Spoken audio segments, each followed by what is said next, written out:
We have played the Phillies a lot, the bulk of our games against them, right?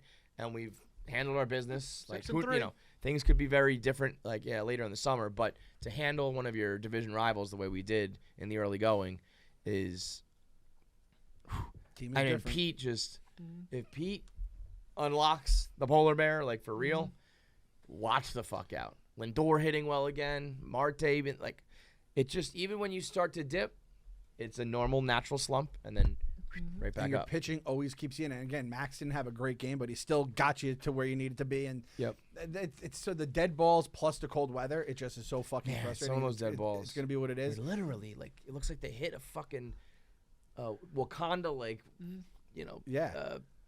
force field and just fall down. It's nuts. And every single, like, you look across the league. I saw Jazz Chisholm the other day. It was just like, I fucking got that. Yeah. You know what I mean?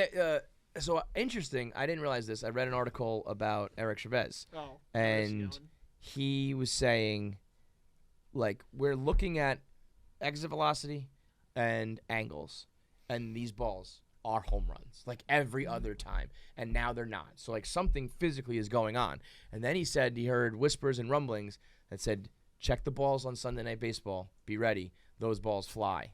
And he was like, yeah, right, bullshit. And then in our Sunday night games, he said there was, like, the home runs were back. So I think on the big stage, Major League Baseball hands you this bucket of balls, and on the day-to-day basis, they hand you this bucket of balls, which makes no sense. Why do they want dead balls? So this was a theory. It popped up. This may have happened last year because someone wrote an article about it. I forgot the name, but this is like an article written in like December. It's like, oh yeah, the national TV broadcast or like certain series get the juiced balls, other series get the dead balls, and now it's just continuing into this year. And you believe it if your eyes match it. Like I don't know if you watched, you probably didn't. It was like fucking 1:00 game. Only I was watching here. So it was the Friday Apple TV game, Rays Mariners.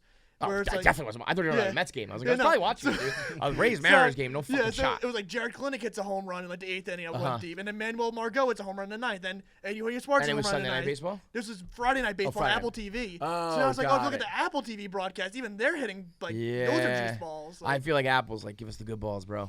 Maybe that's what they're doing. Maybe they're like, you got to pay for the good balls. It's like, the NFL with Monday Night Football, they kept giving ESPN shit. They're like, all right, Sunday Night Football is our new thing now. Right. So they got all the shit we want to make sure our national games are exciting, but like, why don't you make every game exciting? Y'all fucking called my guy Pete a liar when he was saying I never said it. You're telling me at the end of the day, all these little things, because in the end, it's all for money to drive up the ratings. I never said he was a liar. And he's saying that when the fucking pitcher market is there, they're going to have the juice balls. When the hitter market is there, they're going to have the dead balls. Okay, that I was a little bit like that. I don't know if that was the reasoning behind it, because there's always going to be pitchers and there's always going to be hitters on the free agent market. But the big ones, Garrett Cole's out there one year. Then the next year it's all these shortstops and all this kind of stuff. My guy Pete was right. Hashtag Pete was right.